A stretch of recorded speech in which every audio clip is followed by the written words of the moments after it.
Hello, awesome people, and welcome to the Project Woman Live TV with myself, Abi Adams, and the gorgeous Fay Reid, aka 9 to 5 Menopause. Today, we have two hot topics that we want to discuss. The first one being what has been termed the trust in women crisis, which we're going to go into in more depth. LinkedIn posted a blog article a couple of days ago saying that there's been a decline in the trusting of women in high levels in the corporate world. And our second topic of conversation is the good old Mr. Rees Mogg commenting on the abortion debate and basically saying that even women that have been raped shouldn't be exempt. Two very strong topics for us to discuss. So here we are. What are we going to go for first, Faye? What do you reckon? Let's do the women in the workplace, because I'm intrigued to explore why they would feel that women shouldn't be put into those positions because they're not capable or trusted. I think that's a load of bollocks. Yep. I think it also touches. Sorry, maybe I shouldn't have said that word, but I did. I'm not offended. Anyone else? I think it kind of touches upon what we spoke about last week in terms of certain topics feeling like they're taboo. And I feel like have certain people, organizations latched onto a reason not to give a level playing field. Yeah, cool. Right, let me read what's been happening. So on LinkedIn, we have Trusting Women Leaders Falling report. According to the Reykjavik Index for Leadership, an annual report that looks at how men and women are perceived in terms of suitability for leadership positions, trust in women leaders has significantly declined during the past year. Across the G7 nations, only 47% of participants said they were very comfortable having a woman as a CEO of a major business in their country, down from 54% the previous year. Experts on leadership and gender warn that fixing the trust gap is vital to eliminating bias in business. So I have put this out. I wanted to hear what's come back. So on LinkedIn, her name is Helen M. She put, interesting to read about this, but for women in tech, this isn't really news. The number of female CEOs in tech has actually decreased by 14%. They're saying that levels of women CEOs have actually risen, disregarding what people think. But tech has actually decreased by 14% in the last 5 years. Female founding companies received 2.8% of venture capital funding in 2019, and this percentage has remained consistent. She goes on in regards to funding, but interesting about tech, about the decline there, even though we're saying that levels are rising with regards to women and CEOs. I put it out in a chat that I'm part of under Found and Flourish, which is a female networking group. And one of the members came back with, this is appalling.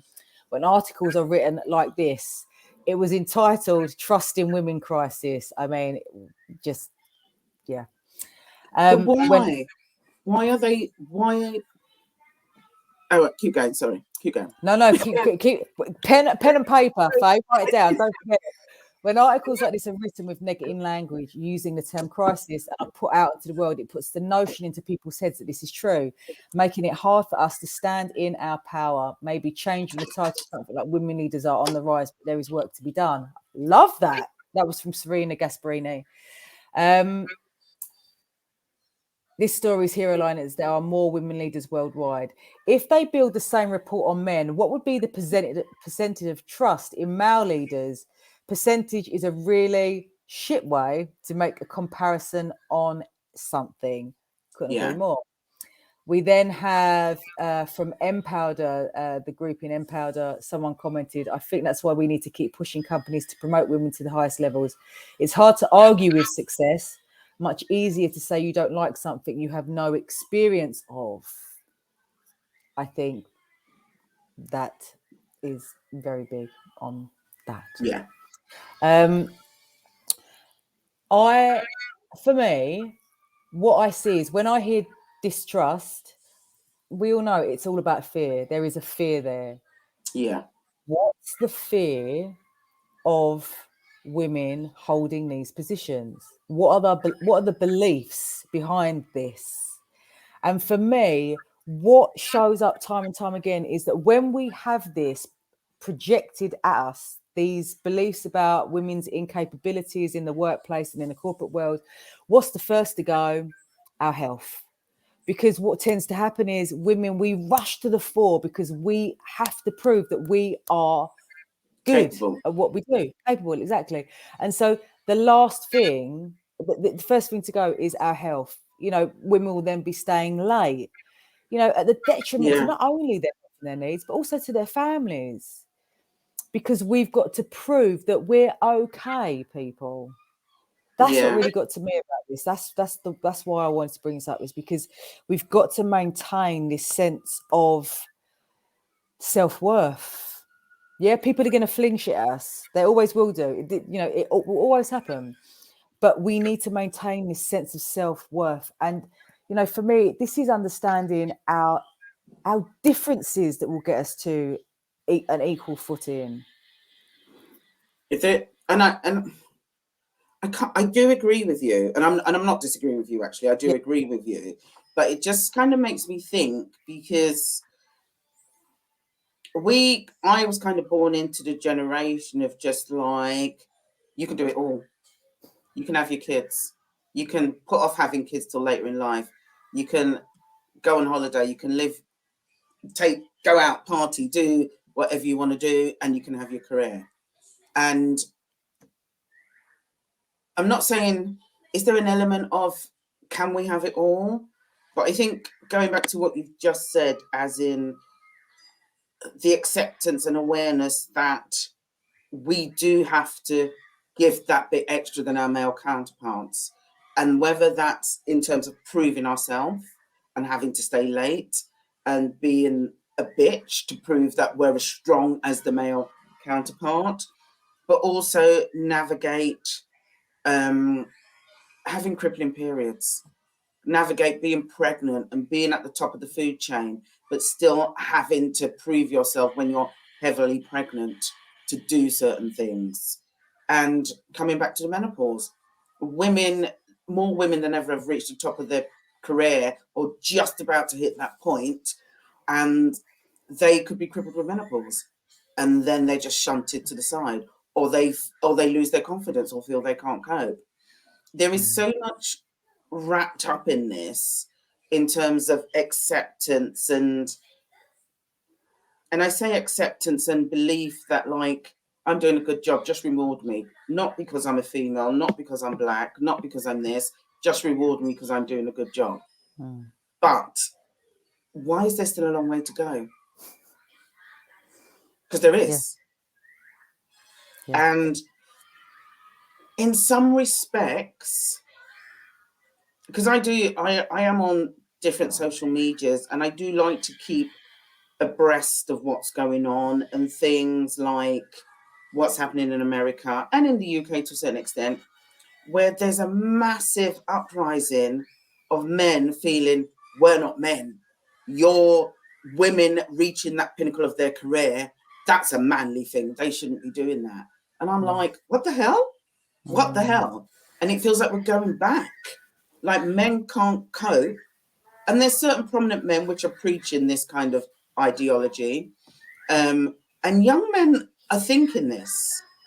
And I wonder if these men preaching this ideology again, if the corporate world are not secretly embracing that also. That's a great conversation to bring out in this, I think, though, because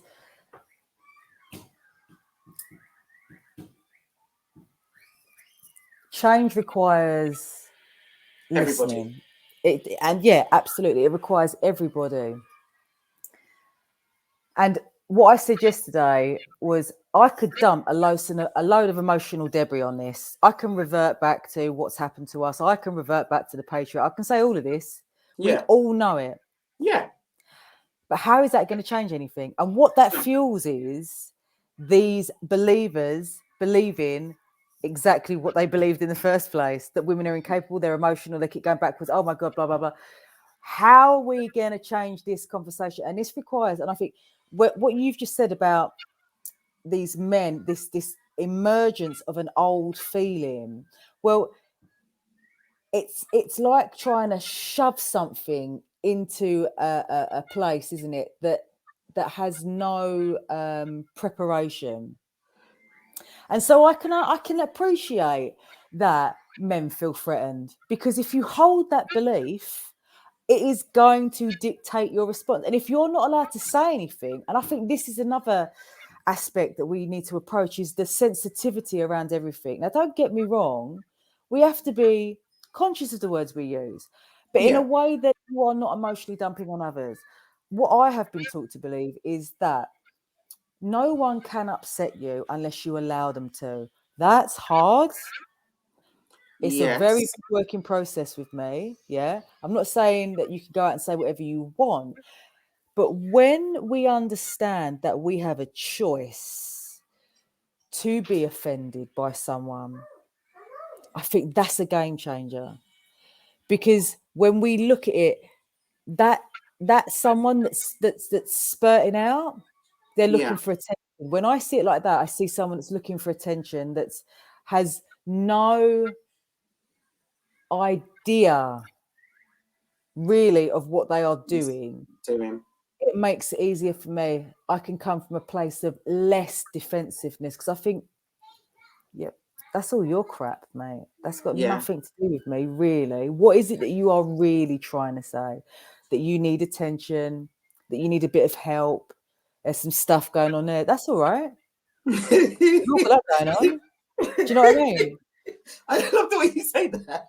Sorry, I don't mean to laugh at this. It's okay. Let's talk it through. You're okay. You're in.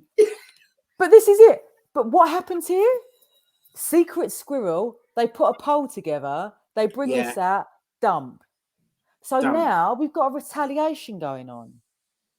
So then what happens? We get angry, we retaliate, we spit all this stuff out. Guess what happens? The other side, they get fired up, they retaliate. They'll probably throw in another poll. Do you know what I mean? This is where does this end? It's because in some respects I feel like we, and I say we, and I say the universe has kind of moved forward in some respects, like, because you think about certain things, like when my mum first came here from Jamaica, and you'd have in the windows no Irish, no blacks, no whatever. And I feel like we have a more accepting society, and that goes across the board, where men accept that women can be a CEO of a multi-million-pound company and stuff. But then where has this other quarter, and I'm going to call them a quarter because I'm going to put them in the minority, have suddenly gone, no, that's not right? And is it a case of that we just are never going to change 100% of minds, and that we will always have to stand up and prove our worth in terms of what we can do and what we can achieve, and know that 75% will go, yeah, cool, let's go with this. This is the way we're going. This is the way of the world. This is how we've evolved. And there's always going to be a 25%, because I suppose it goes back to, like, you're never going to make everybody happy. You're never going to agree with everybody. I don't know. But then, as a good friend of mine said, no one can be happy all the time. It's just not a sustainable emotional sensation, is it? Like, and when you appreciate that, it makes life a lot easier. But let's look at, I want to go back to what you said there about when your mum came over from Jamaica and those signs that were up. Yeah. Driven by fear, you retaliate in a very small-minded approach, that pushes away what obviously you're afraid of, But we realize that when we all come together, what great shakes we can make, what we can achieve. Doesn't matter, does it, in regards to where are these messages, where was those messages coming from? You know, Place of fear. Place of fear, but somewhere up there. which is filtering down. You know, I look at the likes of, I almost sound like I'm contradicting myself, like with regards to the media, when we listen too much to this stuff, Yeah. this is what creates our conflict. It starts splitting our minds. You know, we start to push against people. Yeah, We've seen this with Brexit. We've seen this with the pandemic. You know, we get these stories fed to us. Where are these stories coming from? With regards to no blacks, no Irish, where did that story come from that made those people believe that that was okay to do it? Somebody fed their conscience with it. Absolutely. As individuals, we just see each other. We do. We're born into this world as human beings. There is no bias there. Culture, religion, condition, all of that jazz is what shapes it. Where is that coming from? And as we talk about this now in regards to this women in crisis, like, what's the source? I think it's got mangled. I think the source has got mangled, and I think there's various different sources feeding into people's subconscious and fears. I mean, go on, Faye. Sorry, Don. No. That's kind of how I kind of summarize it, and you'd be surprised. And I think you're right. I guess because we do soak up what we read and what we listen to and what we see and such forth. And this is slightly off topic, like the lady that went to Buckingham Palace and the other lady was asking her where she was from, and it's caused a bit of an uproar and stuff. And there have been multiple, even though she wasn't even there, so many people have linked it back and mentioned Meghan Markle and such forth. And to the point, and the media hasn't helped, to the point this morning I read something. There's hair coming out. Oh, bless her. It's my CEO. Always attends my meetings. What's that, darling? There's hair coming out. That's okay. There's hair coming out your phone. There's hair coming out my phone. Wow. Okay, that's a new cool. one. We need to address this, Abby. I'll see if there's an app for that. There you go. Okay, cool. Back in a minute. And this woman actually said, she goes, now the more I think about it, I'm 100% sure Meghan orchestrated that incident at Buckingham Palace. And I'm like, this is the shit we're dealing with. These are the adults that walk amongst us. So people are influenced by so many different sources. And I think, I don't know, I think underlining it, I think it's who you are as a person, whether you adopt that thought process, whether you believe a woman is not capable of being trusted in the workplace because she's emotional, or because she's this, or because she has to take time off to have a baby. And I do think it's just in you, the same way it's in you where one could live in a village that has no black people, but will fight for black rights. Do you know what I mean? He's not surrounded by black people to make connections, but he knows what is right and what is wrong. So I think people have it in them. They are influenced by what's around them, media and other people. And I think we will always be fighting.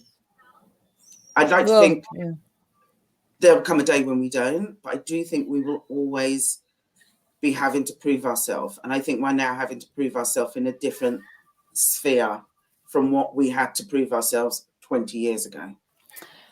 Well, I posted on social media, but then I had a little think, because I said that we are very aware that most of the people at the top of these companies are men. You know, and I've spoken to so many women on the ground in regards to initiating women's health in the workplace. And, you know, I'm met with comments such as, oh, you know, the board didn't think menopause was relevant right now, or the board didn't think that female health was relevant right now. No. Oh, and then all of a sudden, now they think it's relevant. But then I thought, well, I wonder if any women did vote on this, because I've had some conflicting conversations, and I'll never forget when I worked in Mayfair, God, like 20 years ago now. I worked for a big property company, and I used to work for one of the only, she was one of the only females on the board at the time. And the women on the floor would slag her off. Yeah. You know, she was a bitch, she was this, she was that. But we were surrounded by men who fed that feeling and fall into all of these young women on the ground. I tell you, I used to say to all of these other girls, but she's got to shout 10 times louder than anyone in this office to be heard. No one listens to her. Of Yeah. course she's going to scream. Of course she's going to shout. I'll tell you what, if I had to turn up to this job 5 days a week and do what she did, I'd become a bitch and all, because you just get fed up with it. It's rubbish. It's absolutely rubbish. And I do think, and it's funny, you just mentioned like the women on the floor would slag her off as well. And I've spoken to women like who've left their jobs because they just couldn't cope with the menopause and they didn't feel supported. And sadly, a lot of the time, it was their women bosses that didn't support them and made them feel like shit. Yeah. To the point they left. So Because as they're much, in fear. They are in fear, aren't they? Let's look at it. When you said earlier on about fearing women who become pregnant, fearing women that go through menopause, my brain just ticked over and I thought, these men have mothers. oh yeah, Are you afraid of your wives. mother? And you know, we all come back to that sense of rejection, don't we? Really, when you think about it, when you're afraid of something, there's a fear there. What's the fear from? What's the personal experience? What happened? Like, what happened in your childhood? Tell me. Yeah. Why are you so messed up? Why are you inflicting this on everyone else? One of the ladies I know, Tian, she did a post the other day, and she was quite open, and she just said, she goes, I see a therapist. I've seen a therapist for many years, and she goes, I see a therapist as taking care of myself. She goes, I take care of myself physically. Me seeing a therapist takes care of myself mentally. And the way she kind of summarized it, it just was like genius. Yeah, it's genius, because I think we store, and women, look, okay, men are known for not talking about things, but as women, we take on a lot and we store a lot inside of us and just carry on. And I've got better over the years, but I very much was just like shut down, just kept it inside. And outwardly, I think I'm doing okay. But outwardly, outside of that, family and friends would know, oh, what's going on? Faye's not doing too good. But I thought I was holding it together. And that's because we just take it on and we just hold it in and we don't discuss. But try being a woman in a top job and then going into their male counterpart's office and going, oh, I just need to have a chat. I mean, it does happen, but it's very rare. Yeah. To be able to offload and just go, this is what I'm feeling, this is what I'm thinking. No, that's like a nail in their coffin, isn't it? There's so many like memories bursting into my brain right now when I was working uptown.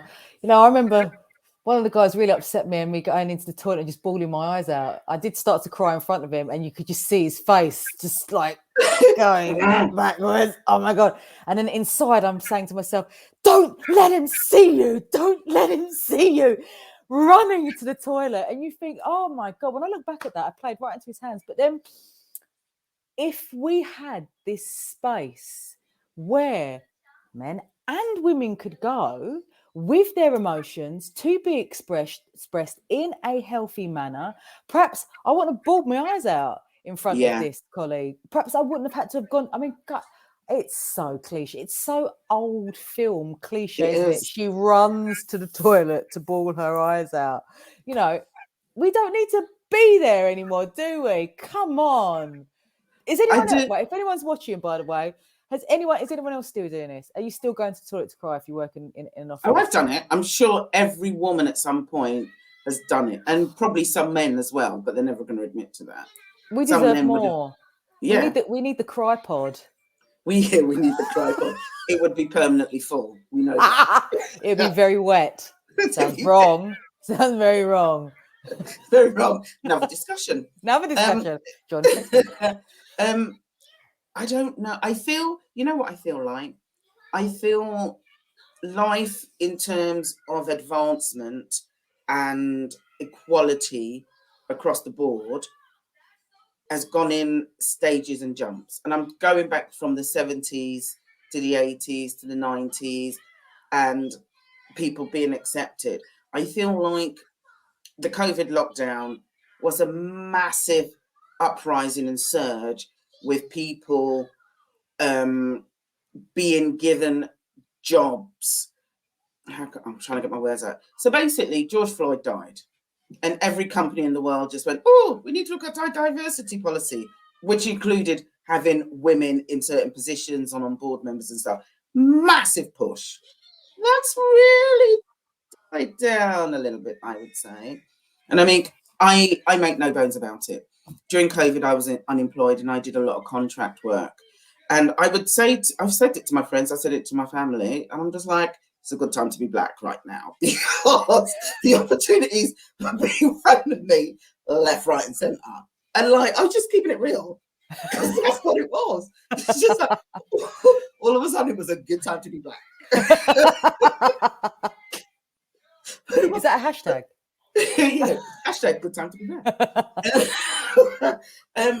But I can see that slowly slowing down. And during that period, and I was thankful that I was able to find work and stuff, I always just said, I just wanted to be accepted on my own merit.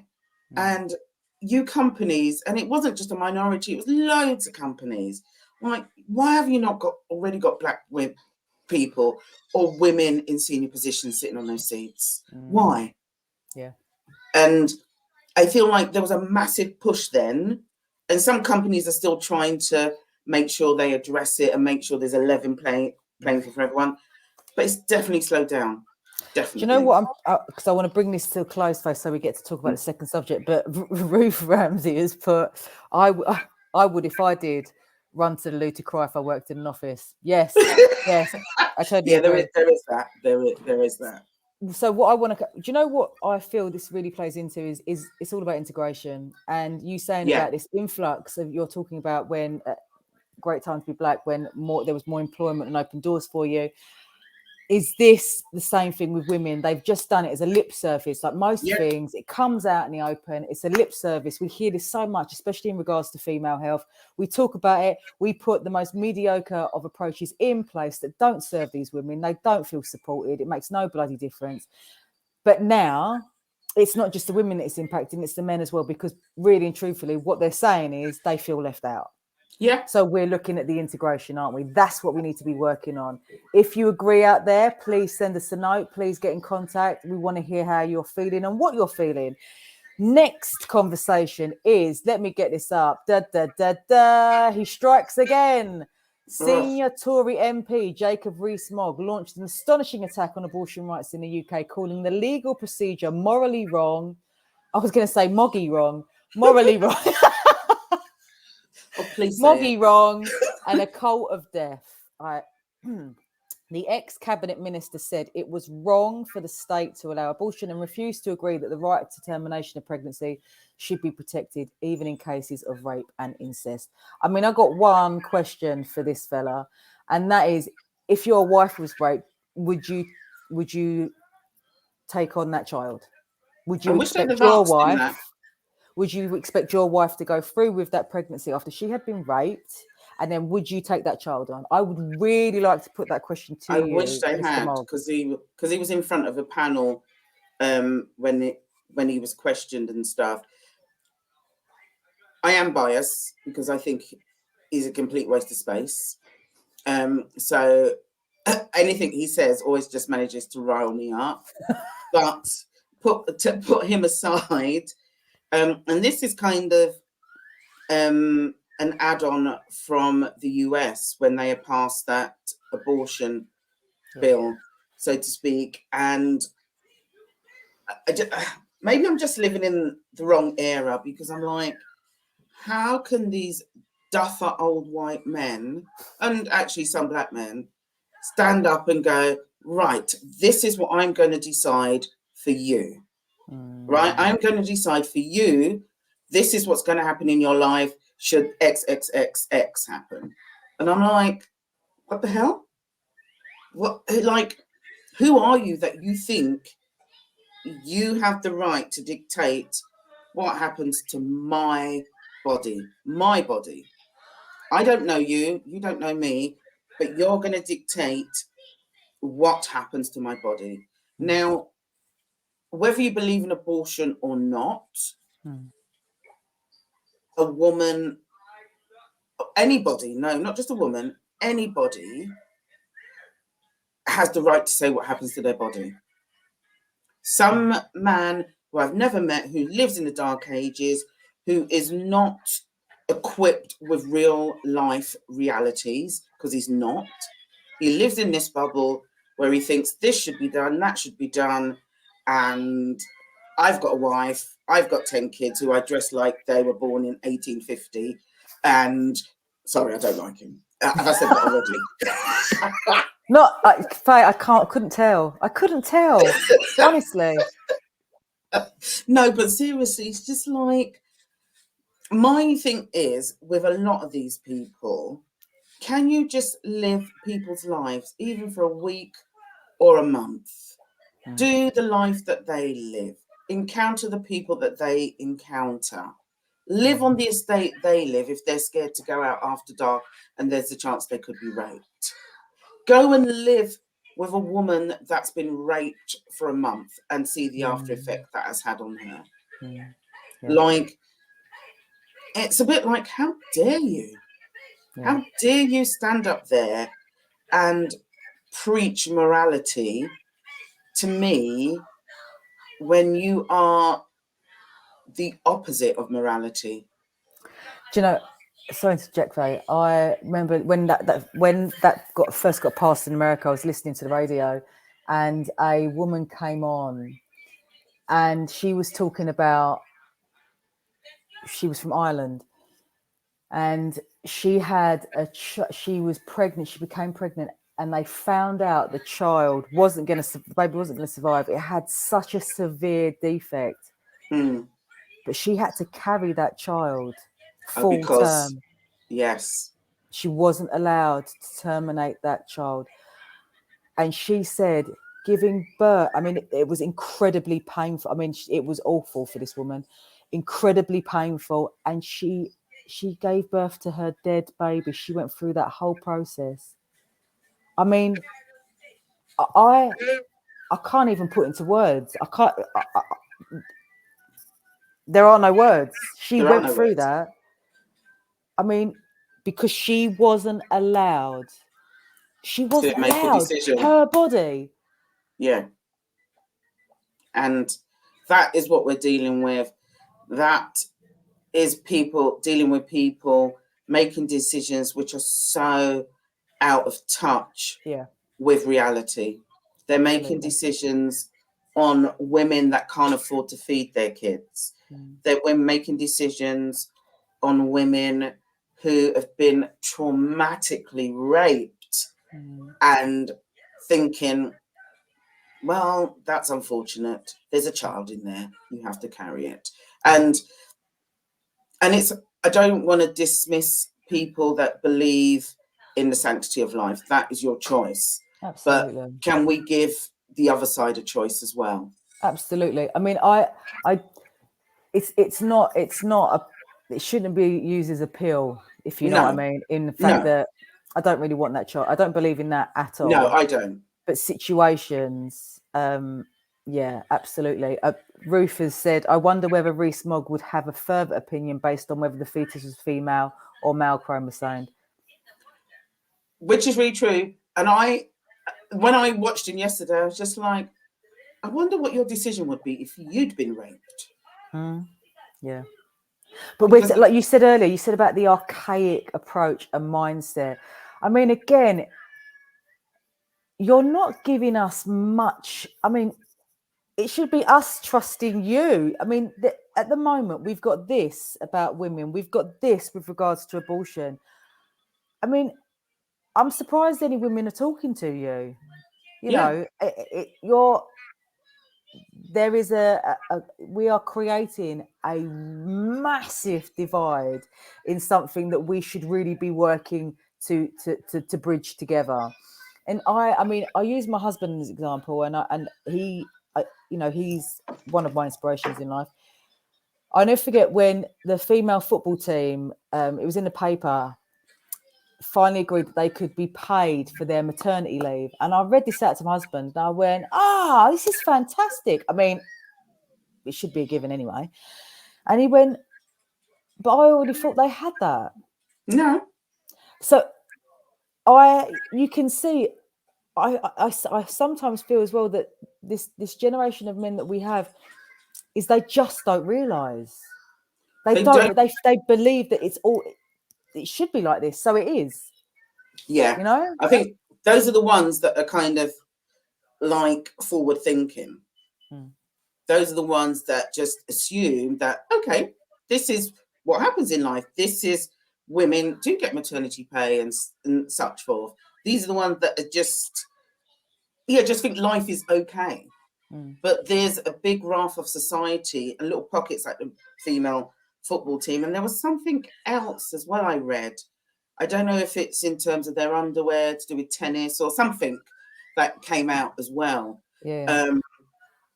That they've just is it because they can wear dark underwear in tennis, or I don't know. Yeah, they weren't. It was white, wasn't it? White underwear. Yeah, there was something. And it's just like, how is it 2022 and these decisions are just being made? I feel old. And I'm like, 2022. But we would love to know what you feel. I mean, this is an ongoing conversation, right? I mean, with regards to abortion, it's a hard one, because where do you stand is what we want to hear. It'd be interesting to find out, because I think you have to respect people's views and what they want, and you can't take and you can't diminish that. But what I don't like is somebody making my decision for me on something which is so fundamentally important and serious. Because the knock-on effect of a woman not having the choice, we all have to live with our choices. If someone falls pregnant and has that child, that's your choice. But ultimately, the knock-on effect, if you're forced to do something that you don't want to do, mentally, it could be 10 times worse. You could be put into a situation where you just don't cope. You don't love that child. And that child ultimately ends up having the worst life ever. Absolutely. And goes into care or gets adopted and just doesn't, do you know? Well, that's all right. Rees Mogg ain't got to deal with that, is he?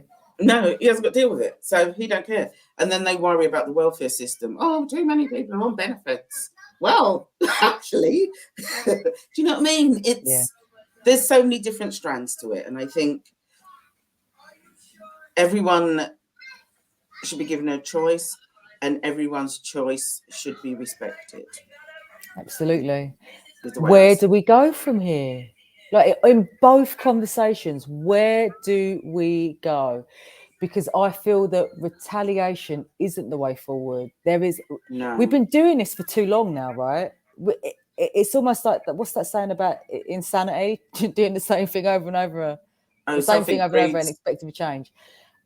We are still here.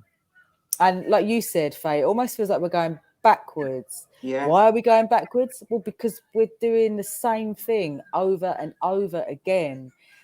The conversation and communication needs to change, and it needs to integrate everyone's.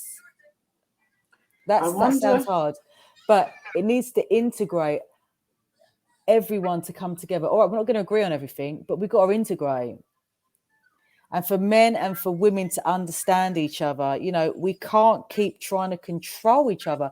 I mean, is that what they think? That if a woman comes into power, they're going to lose control, that we're going to take control? I mean, we've got enough on our plate. Thanks very much. Yeah. We're just, all we want is equality, but not to be the same as a man.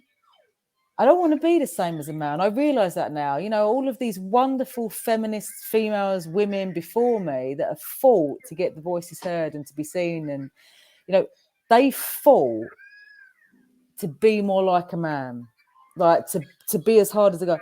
I don't want that. I realise that my physiology is different and I've got other things that I can offer. I don't have to be a woman in a man's world. I don't want to be honest with you. I want to be a human in a human world. Yeah. I think it goes back to just treat me with respect and don't look at me as a woman with XXX. Look at me as a human who is actually doing a good job and say, hey, we're thinking there's this role come up. We think you might be good for it. What do you think? End. Do you know what I mean? Don't think about if I go on. So we know that most of our beliefs, well, a lot of our beliefs come from obviously our family.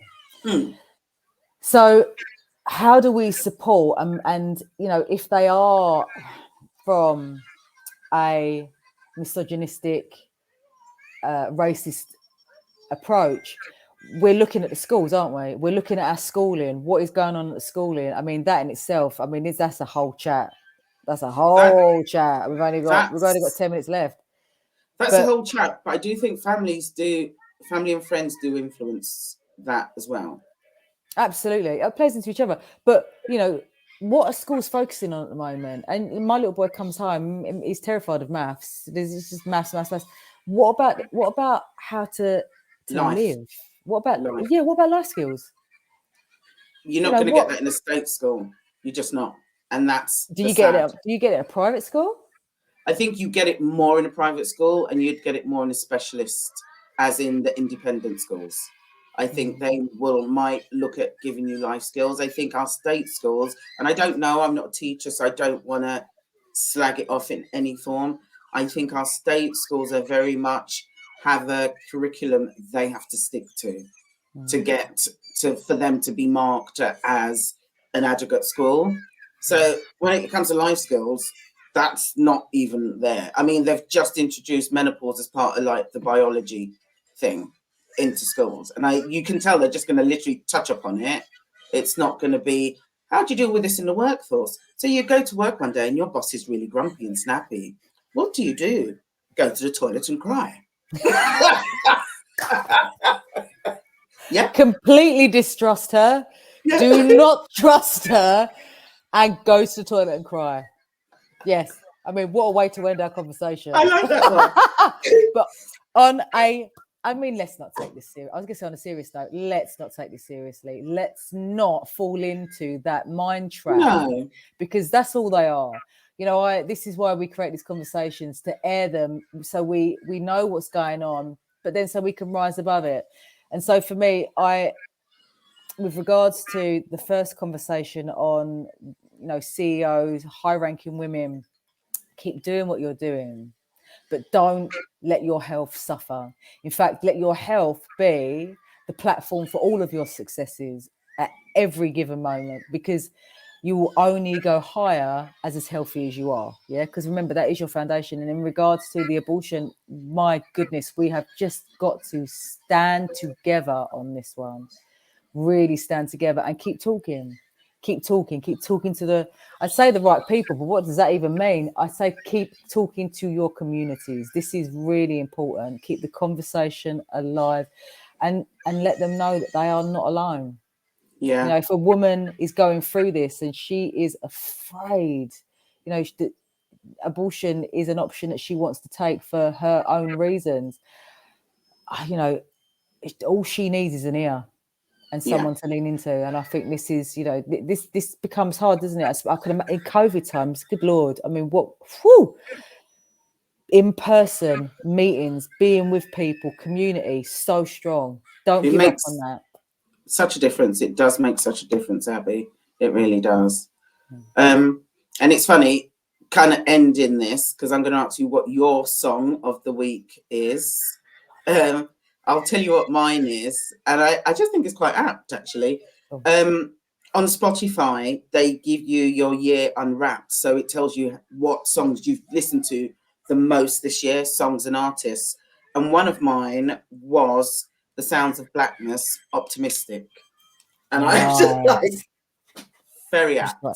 Just writing this down because I will put it in the chat. Okay, mine is, I had to write his name down because it came into my on Spotify. perhaps we should get Spotify to promote us. It came on my Spotify the other day. His name is Snorri Hallgrimsson, and it's called Chasing the Present. I very much love the new modern classical, and I tell you what, it came on, and I was reading all of this that was going on, and my heart just went boom, boom. Like, it's all good.